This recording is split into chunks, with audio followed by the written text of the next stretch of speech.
It takes a view from the air to see the extraordinary scale of devastation.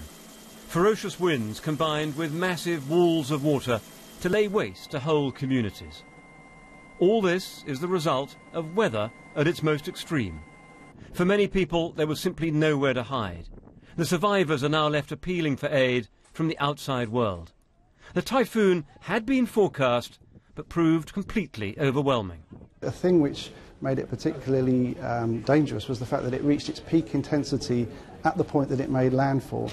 And on that basis, it might be one of the strongest typhoons to ever make landfall.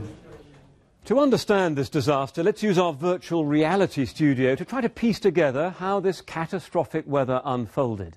Now, the people of the Philippines are well used to the threat of typhoons. They've had more than 20 this year alone, but nowhere near the scale of this one.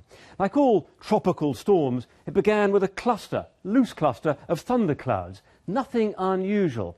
But these quickly merged together to form a single weather system which started rotating, pulling air up into its centre. The storm stretched over 300 miles. By now, it was a typhoon, and the heat rising from the warm ocean kept adding to its strength. Higher temperatures mean more energy. This meant that in the eye of the storm and around it, the winds kept accelerating. Intense low pressure also lifted the sea surface to create a storm surge, another source of danger. For anyone in its path, only the strongest shelter would help them survive. Compare the town of Haiyan before the disaster with the same view just after it. Almost every house has had its roof ripped off. Here's Tacloban, seen last year. It met a similar fate, the storm hitting with explosive force. The devastation is staggering.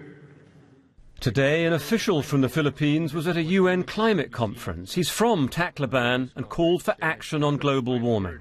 We can fix this. We can stop this madness right now, right here. It was an emotional moment. The fact is, though, that no single weather event can ever be blamed on climate change. But scientists do say warmer oceans could make the most vicious storms more likely. David Shukman, BBC News.